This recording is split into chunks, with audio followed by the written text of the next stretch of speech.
Mark, mark. Left, face. Face your guard, under, ready. Aim. Fire. Aim. Fire. Aim. Fire.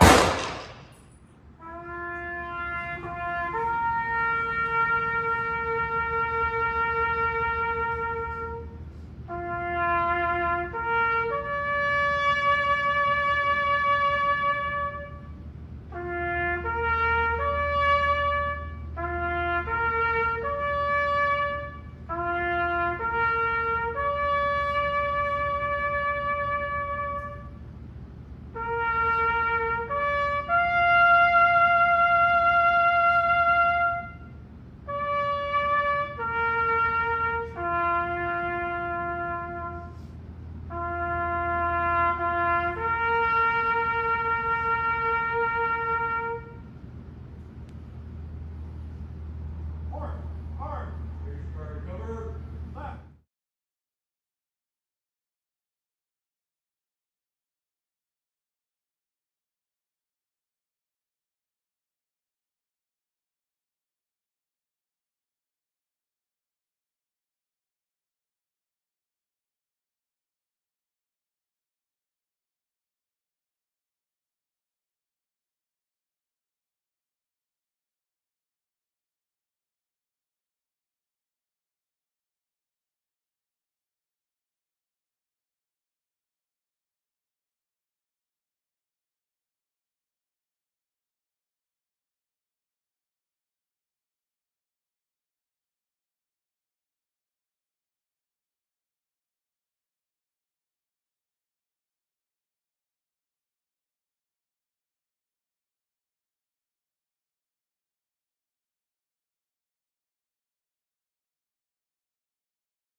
My name is Jerome S. Welna. I'm better known as Jerry, and I'm a survivor of the Normandy invasion, which occurred June 6, 1944, and included battles of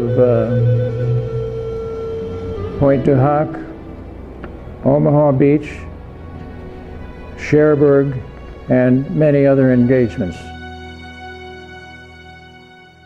September 1, 1939, Nazi Germany invaded Poland, and that is when World War II started and millions of people in Europe lost their freedom.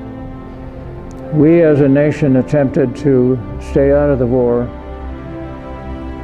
until 1941, when the Japanese struck at Pearl Harbor and Germany and Italy declared war on the United States. From that moment on, we were fighting to maintain our freedom. With a total of over 300,000 dead and missing and another 700,000 of our finest youth wounded, did World War II end with our freedom assured. Our nation breathed a sigh of relief that we had succeeded in preserving our own freedom and that of most of the enslaved people of the world.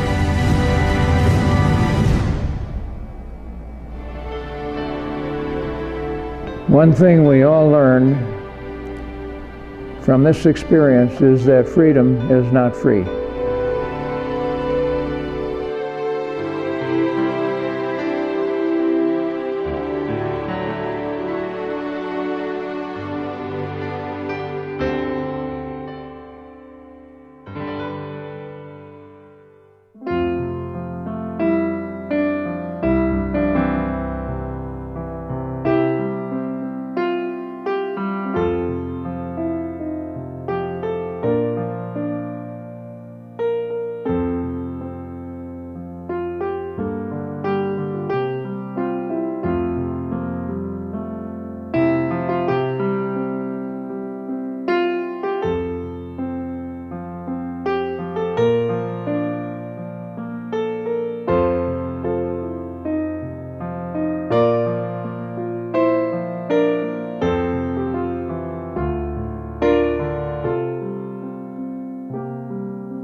You know, there's a few things I want to point out here, this video. If you saw his destroyer, and if you paid attention, you saw that kamikaze coming in. And I remember Jerry said that, and he said it this way: when that damn thing hit, he said, we lost some good men, and it knocked me back 30 feet. And he said, and I never got a Purple Heart. But I tell you what, Bruce, if he's here, I know Bruce and the Patriot Guard Riders. Would you guys just stand for a second? Would you, all the Patriot Guard Riders? Here's another story I got to tell. And Bruce brought him a Purple Heart badge right here. Put your hand up there, Bruce. Come on. There you go. And they got to meet in the hospital together. And that's another story. But I just got to say something. I was telling Mayor Field earlier, and John Moffitt, we're so blessed to live in a community like we live in, that we love and we care for all of our veterans, but particularly when we have those World War II veterans, what an honor. And these guys right here on a rainy day, while I'm there visiting Jerry, here they come. They bring their flag line up to his house. And he's in his bathrobe, and all of a sudden we hear these motorcycles that are coming up, and then we look out there, and here they are. They're bringing the flag line right to his front door. And we told Jerry, they're here, the veterans are here. He said, well, get me a hat. We got him a hat. Sarah, you remember that? And we took him down the elevator into the garage, and here these guys were, flag line in hand. And I'll tell you what, every one of you, that meant so much to Jerry Welna. That put him in a better place of peace.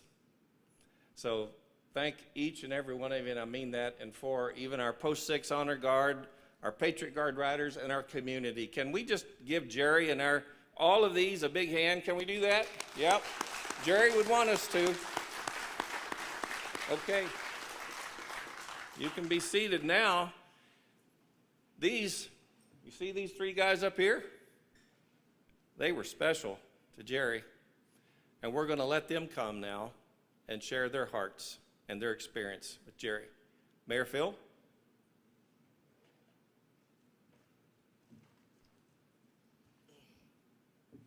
Well, thank you, Kermit. For those of you that don't know, I lost half of one of my vocal cords for being exposed to Agent Orange when I fought in Vietnam in 1970.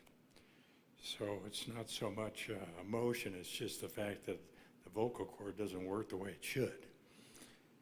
But I was very, very honored to know Jerry. Quite a few years ago, when I was a member of the Sun Up Rotary Club, we had a outreach program up at the Home Depot parking lot in Frontier Village. So I was wearing this cap, and I see Jerry walking across the parking lot with his World War II cap on.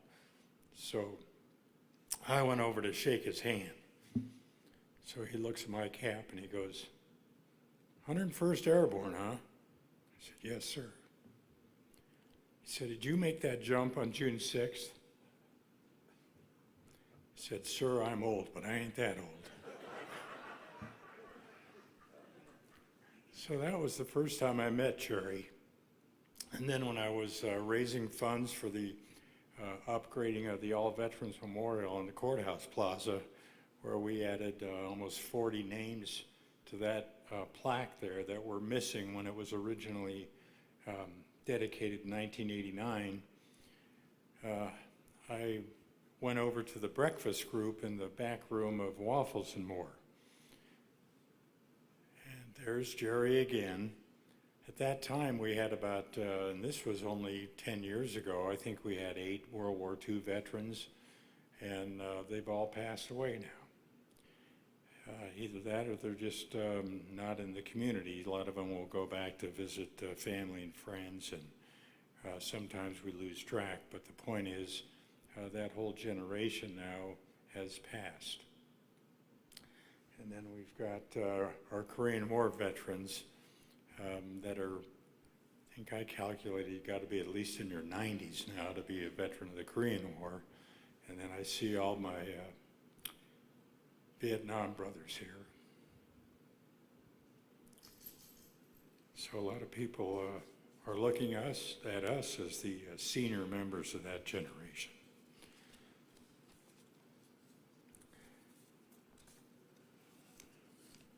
I'll add a couple of things. About 5 years ago, I was able to have Jerry come and speak at our Rotary Club. So I'll give you a couple of comments that I made when I introduced him to our membership. I can find the darn thing here.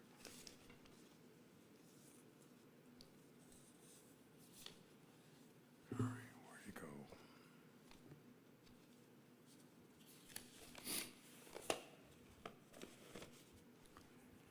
Jerry Welna was born in a small town in Nebraska in 1923. With his family struggling to cope with the Great Depression and moving to Chicago, Illinois, Jerry discovered his musical talents and hoped to study music after high school.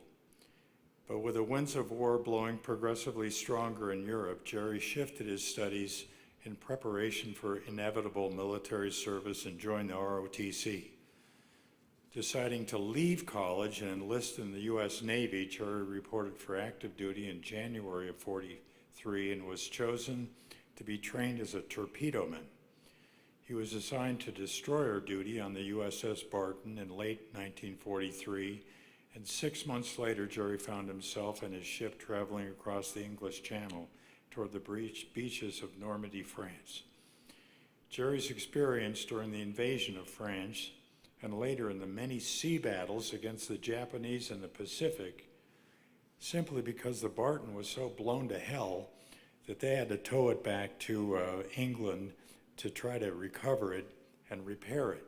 So in the meantime, they said, well, Jerry, we got another ship for you. You're going to the Sterret, and you're going to the Pacific Theater. Not that he had already done enough, but providing that suppressing fire to the Army Rangers at Pointe du Hoc, and then finding out that their plans to have all of the invasion forces resupplied by those temporary docks that they put off of Omaha and Juneau and Gold Beach, and they were destroyed by a hell of a storm. They then had to go and take the port of Cherbourg to be able to keep supplying the invasion forces, which they did.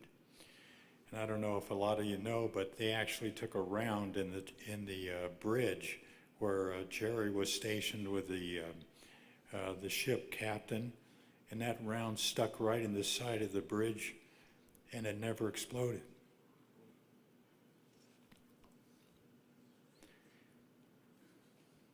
So situations like that remind you that God has another plan for you. So Jerry's awards and decorations included the Presidential Unit Citation, the Navy Combat Ribbon, European and Pacific Theater Service Medals, 5 Battle Stars, and the French Medal of Honor. In fact, if you look at these, some of these emblems up here on this table, there's one in this little gray case that was from the museum at St. Mary Glees, where the 101st Airborne dropped in behind enemy lines. So that just reminds me that when I last met Jerry, he was about 45 days from his 101st birthday. So I said, Jerry, you gotta hang on to be 101. Because whenever I meet another 101st Airborne veteran, I always say, 101, hooah! He tried. He really tried.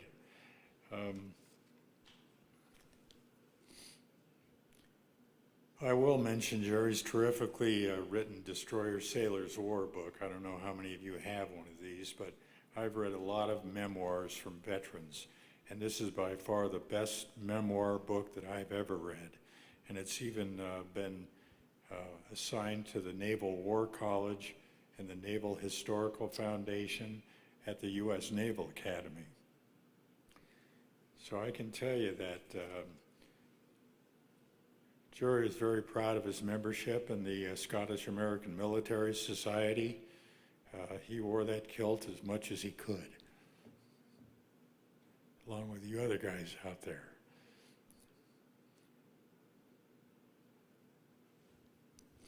He continued to show up at our Friday morning breakfast meetings up at the Prescott Junction whenever he could. And I figure if you live long enough, you keep getting promoted, because everybody called him Admiral. But he was quite an amazing guy. And a lot of what he did post-military, he was an accomplished scientist who worked on plant and animal pathology, and was highly recognized in that area for his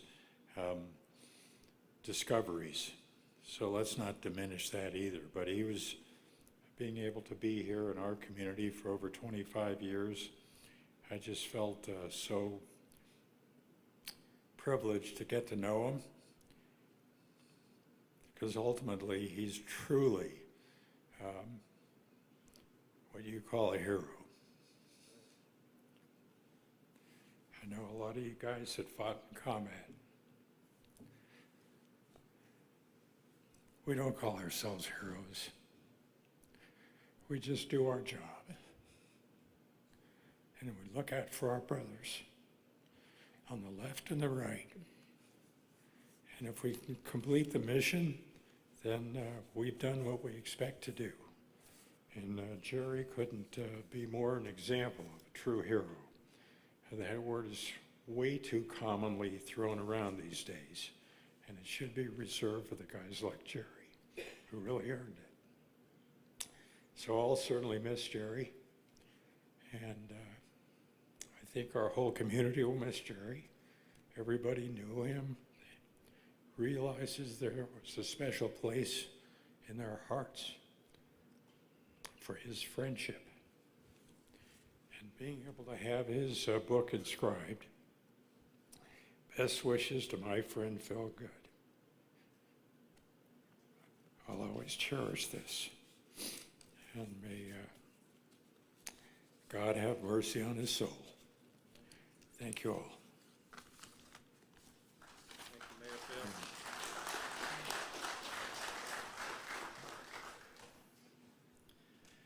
Our next speaker, Bruce Roscoe. You saw the beginning of this video, and Bruce doesn't like me to point him out a lot, but I'm going to tell you something. He's another part of what I call his ministry. This man goes to these veterans, and he does these video documentaries, and that's history in itself. And so Bruce did this tape, and we're going to allow Bruce to come and speak. He came to see Jerry many times, and Jerry loved him. He told me one time after you left one visit, Bruce, he said, "That man made me a star." Come on up, Bruce.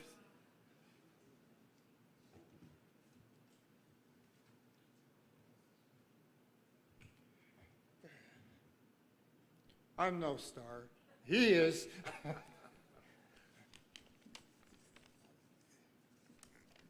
Kermit offered me an incredible blessing by allowing me to speak about Jerry today. Jerry was one remarkable person, a true hero, a cherished friend. As we remember Jerry, let us reflect on the incredible journey he took from the youthful days through the trials of World War II and into a life filled with love and purpose. Jerry was born in a time of great uncertainty, but grew up surrounded by the warmth of family and community. From an early age, he demonstrated resilience and the fierce spirit, qualities that defined him throughout his life. When the call to service came during World War II, Jerry answered with unwavering courage, enlisted to defend the values of freedom and justice. During the war, Jerry faced challenges that would test the limits of human strength, both physical and emotional. He endured the hardships of battle, witnessed the unimaginable, and yet he never wavered in the community to the fellow soldiers. He amplified bravery, not just in combat, but as a compassion and around his fellow service people. His comrades remembered him not just as the skill of a soldier, but for the ability to lift their spirit in the darkness of times. After the war, Jerry returned home and transitioned to civilian life, but the lessons he learned serving his country never left him. He dedicated himself to a life of service in the community, always seeking to make a difference. He became a mentor, a friend, and role model for so many teachers who valued his integrity, kindness, and determination. Jerry had the incredible gift for storytelling. And years ago, I recognized that gift. And I asked him, I says, Jerry, would you mind being photographed? We'll photograph you, and we will take you and bring you into schools so you could talk to the children and teach them the value of freedom. He did that. Anytime we needed Jerry, he was there.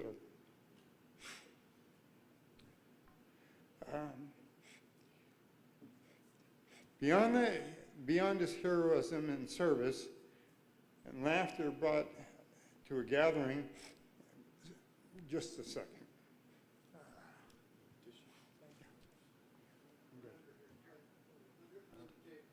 Oh, okay.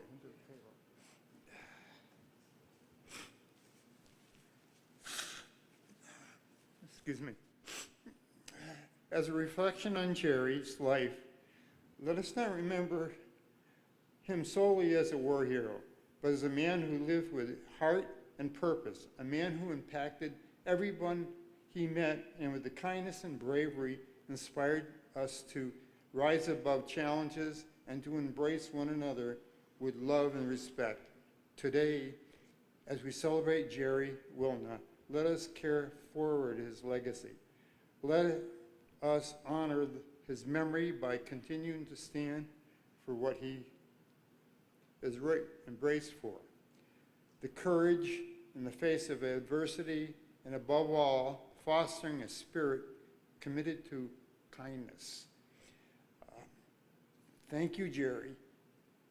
And one of the interesting things that we've learned from Jerry is going into the school systems and so forth. We had a lot of children that would go into Costco and stuff like that. They'll see a veteran in a hat, and they began to thank him, which was remarkable. So I give that to Jerry as he gave us a gift of himself. Thank you, Jerry, for your service, your friendship, and the countless ways you enrich our lives. You'll be deeply missed and never forgotten. Thank you. Thank you,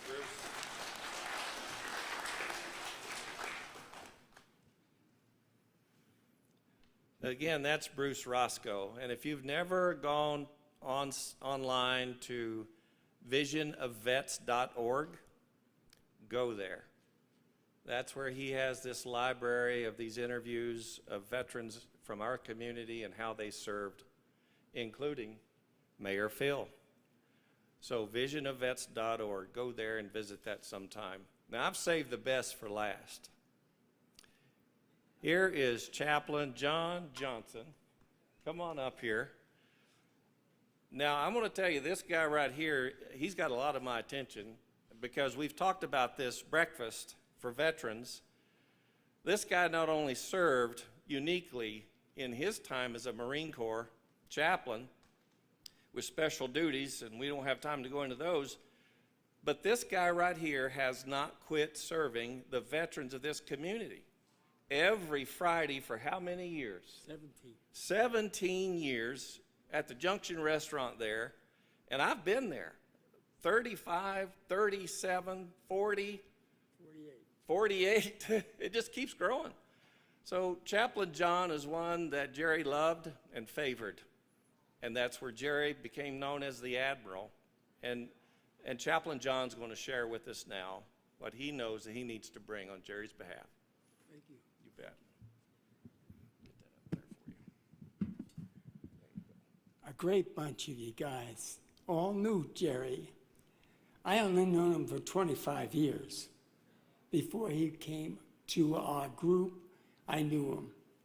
And as a man that like you guys, that belong to my group now, we have a fellowship that cannot be broken because we're from all the branches of this America we love.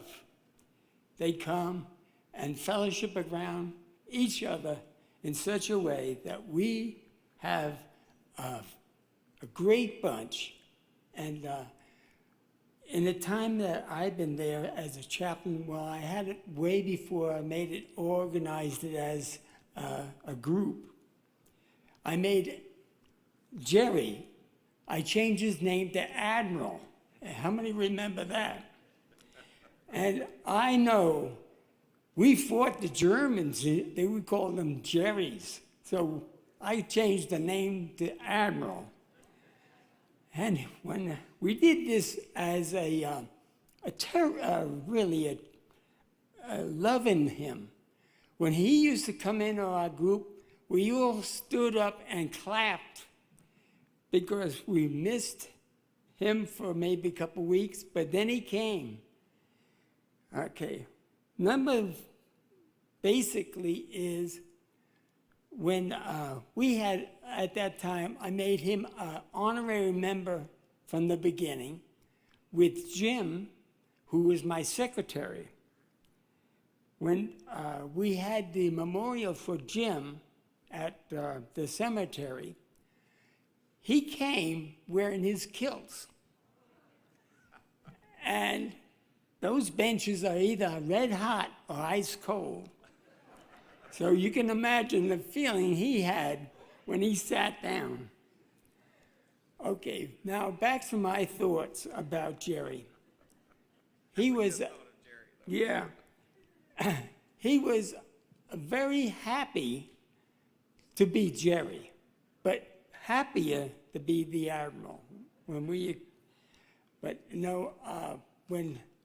I was asked by him, when he was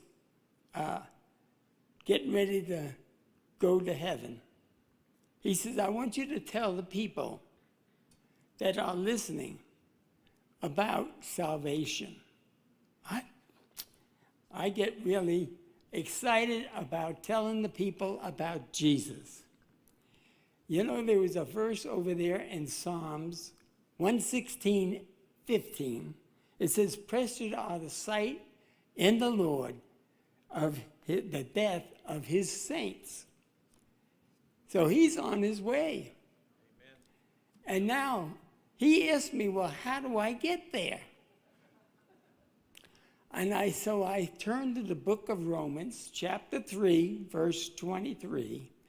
For all have sinned and come short of the glory of God. That's powerful. And I said, well, now with that, you get a gift. And the gift is in Romans 6:23. For the wages of sin is death, but the gift of God is Jesus Christ, our Lord. So again, he was questioning, how do I get that? I said, well, Romans 5:8 says, he said this, God commanded his love towards us while we were yet sinners. Christ died for me. So I want to let you know, he started picking up the threads of all the salvation and knitting them together. As he did those things, I was very happy about it. Because there is a verse in Romans 10:13 that says that whosoever shall call upon the name of the Lord shall be saved. Amen. If you have a chance, do it. And he did. And then the best thing about it was he wanted to know about his own works. And I said, Ephesians chapter 2, verse 8, it says, by grace, no works, grace are ye saved. Then it says, through faith. And that's the faith that you need, buddy. And then it says, not by yourself, but it is a gift of God. I want to thank you for sitting there so patiently. It's been a wonderful day in the Lord. Thank you.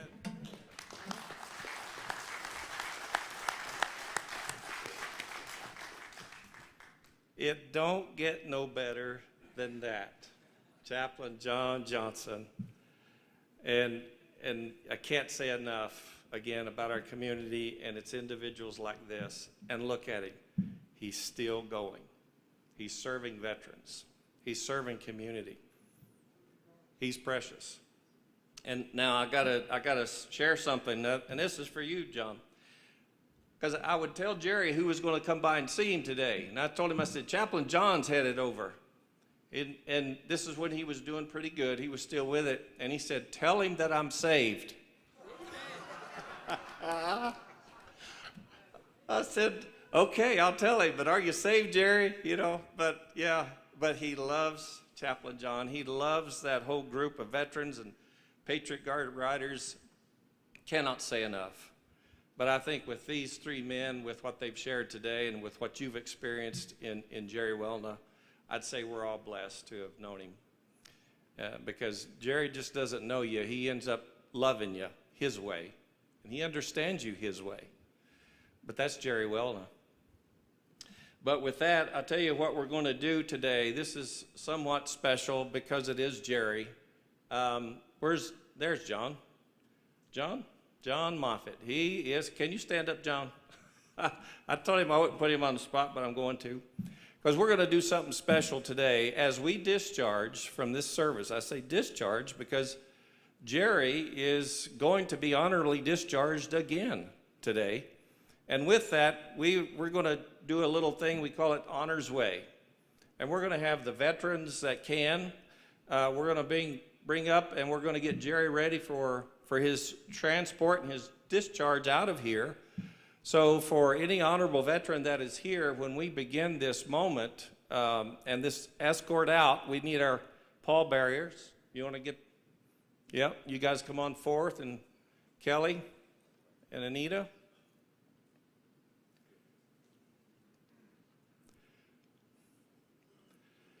And I'll tell you, this is something very special for Jerry Welna. And again, we call this Honor's Way because I told Jerry all the bells and whistles that we can give, we're going to give. And if you can, stand. And as we proceed, we're going to play Anchors Away. And as Jerry passes by you, you veterans, any of you, you give that salute, you put your hand on your heart as we begin. Anchors Away, and we're honorably discharging Jerry to his final resting place. We ready?